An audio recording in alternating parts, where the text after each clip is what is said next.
A number of bills have been filed this session regarding county authority. That is, the authority of counties to regulate out in the unincorporated areas of the county, land use, development, growth.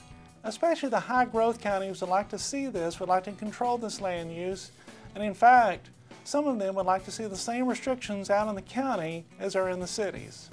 We are also seeing a number of bills about land use regulations around military bases.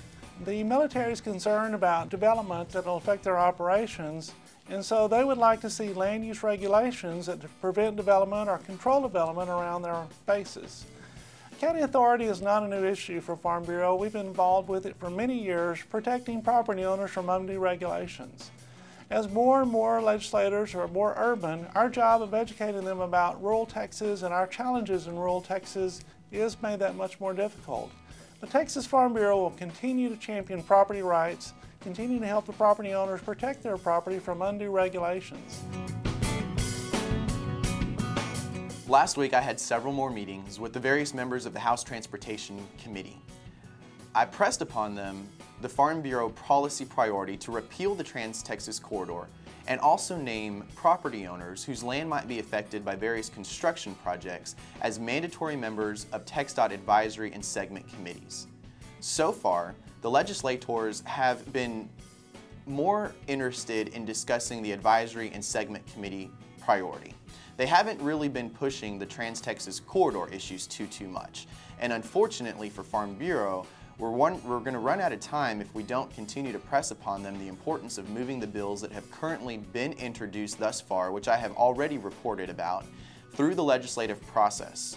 Now, regarding the advisory and segment committees, the legislators are very understanding and see no opposition with this measure, so that's good news. Last week, the Texas Transportation Commission adopted an amendment to their operating rules specifically regarding the membership of segment committees.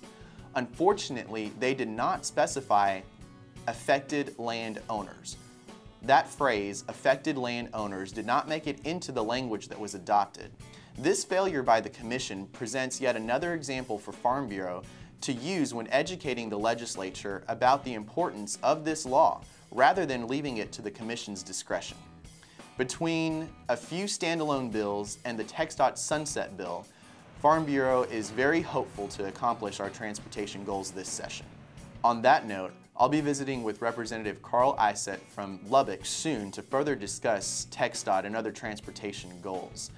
Representative Isett is co-chair of the Sunset Advisory Commission and is expected to author the TxDOT Sunset Bill. So I'll continue to keep you all updated as this progresses.